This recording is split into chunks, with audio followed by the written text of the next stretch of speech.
The most important question I got was, what is your legacy? Not a material legacy, but if life stops now, how do you want to be remembered? What is your frequency legacy? The Phoenix Frequency podcasts are results from that question. When all seemed burnt in your life, the fertile ash of a phoenix is filled with compassion, love, forgiveness, empowerment, intuition, wisdom, generosity, creativity, resilience, a balance of an evolution and involution, what is needed to rise. I am Nienke van Bezooijen and I live my Phoenix frequencies. On a weekly basis, I share my insights, my resources, and I have guests who Phoenix themselves. If it resonates to you, you're welcome to rise.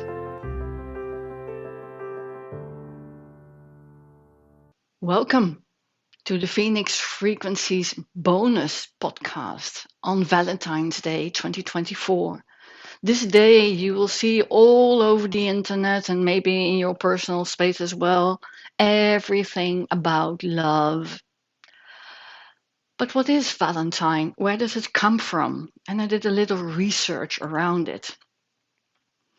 There's so many different appearances of love. In a religious way, you can see the love for the Holy Spirit in all different names, and you can love others, and you can love yourself as part of a creation from a higher source. But don't mix them up. The ancient Romans had the feast celebrated from February 13th to 15th, the feast of Lupercalia. The men sacrificed a goat and a dog, and then they whipped the women with the hides of the animal they had just slain. And young women would line up for the men to be hit by them. They believed it would make them fertile.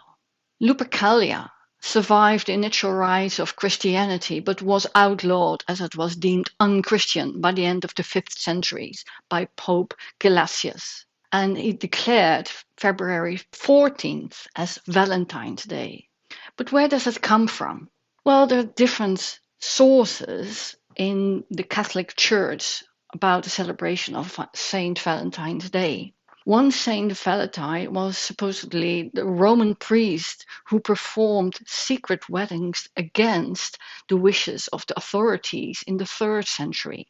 There was an imprisoned man who healed his captor's blind daughter, causing the whole household to convert to Christianity and sealing his fate. Before being tortured and decapitated from February 14th, he sent a girl a note signed Your Valentine. And when she got the letter, she was healed from her blindness and could read the words herself. So, Saint Valentine's Day, sharing love. Where did we develop a blindness for love? Coming from an agenda, expectations. Does a newborn baby think, oh, my parents love me, but I have to do something back? A natural giving and receiving is the source. Giving the frequency of appreciation just from love without an agenda is joyous.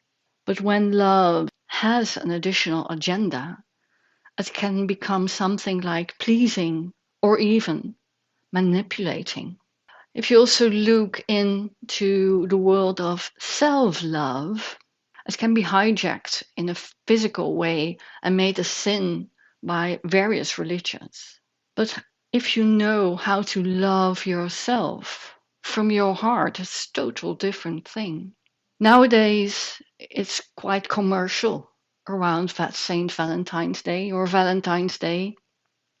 What if you don't receive a card or a gift or something precious?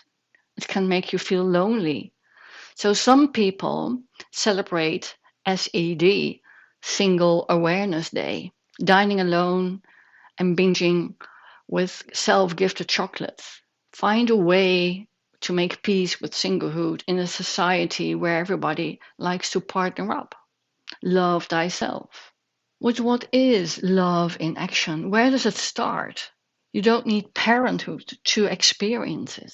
Love in action, love indeed. What happens if you put the source of love as a remote control in the hands of someone else? Framing for yourself, you can't access love because of adding rules and restrictions around love. You can't love and don't agree with all actions of others, but you can still love. Love thyself. Abacadabra. I can create as I speak. What that means. You create as you give words to yourself and others. Your form and shape to love. What if you would receive a Valentine's card with harsh words like, you're stupid, unworthy, you're a failure, you're not good enough? Would you receive that with joy? And do you feel valued, loved, and seen? A real self honest thing to that. What are the words you speak to yourself when things go right or when things go, so to quote, wrong? And what if you start with loving words to yourself, encouraging words, compassion, what you didn't do right yet?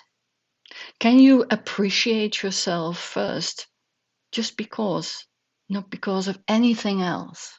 How would it be to receive on a daily basis loving words coming from your heart to yourself?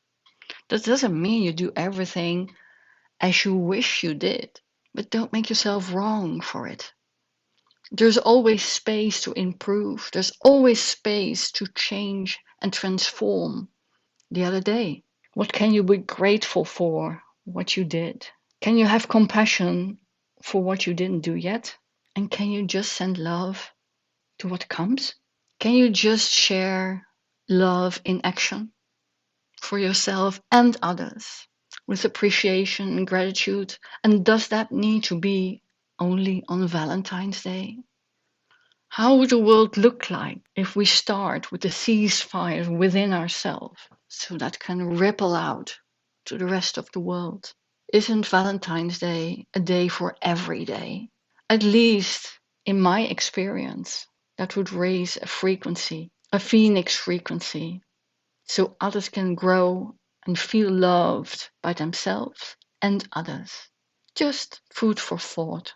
I wish you a loving, lovely Valentine's Day, no matter your circumstances, because no matter where we are, no matter what we do, we can always access love.